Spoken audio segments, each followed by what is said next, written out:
कई बार बच्चों को लगता है सर जो 150 शब्द का प्रश्न है उसमें यूपीएससी कितना स्पेस देता है, तो यूपीएससी की ही कॉपी लेके आया हूं। यूपीएससी की वेबसाइट से एक प्रश्न लिखा है, इस पे लिखा है बेटा 150 शब्द, और 150 शब्द का प्रश्न मतलब शब्द का एक प्रश्न देके उसके नीचे वो इतना स्पेस देता है, यानी कि 1 पेज और ये पेज नंबर 2, ये पेज 2 हो गया, ये पेज नंबर 1 हो गया।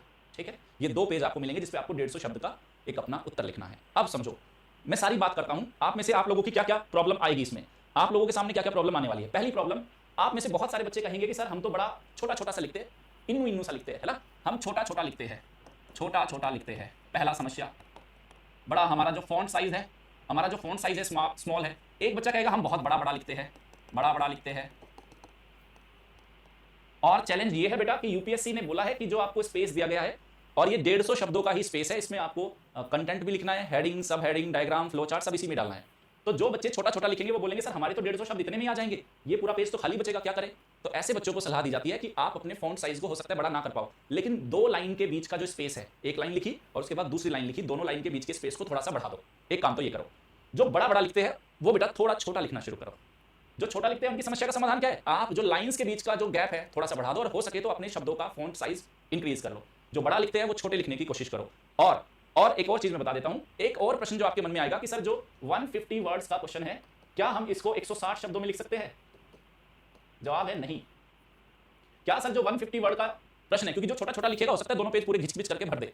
दूसरा प्रश्न ये है कि सर क्या हम 125 शब्द में लिख सकते हैं, हम 120 शब्द में लिख सकते हैं? जवाब है नो।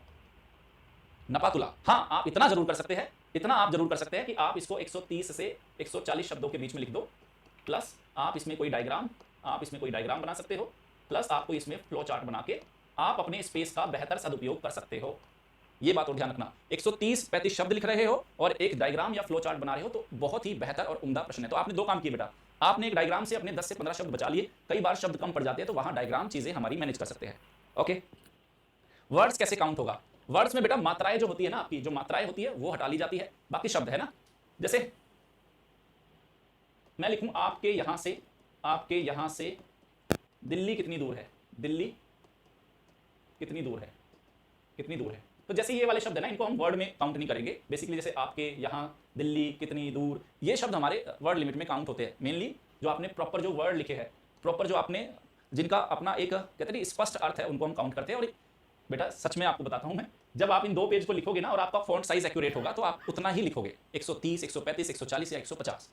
समस्या ये नहीं है कि वर्ड कैसे काउंट करोगे, ठीक है, समस्या ये है कि आप बहुत ज्यादा छोटा नहीं लिखोगे, आप बहुत ज्यादा बड़ा नहीं लिखोगे। वो कैसा लिखना है वो भी मैं आपको दिखाऊंगा।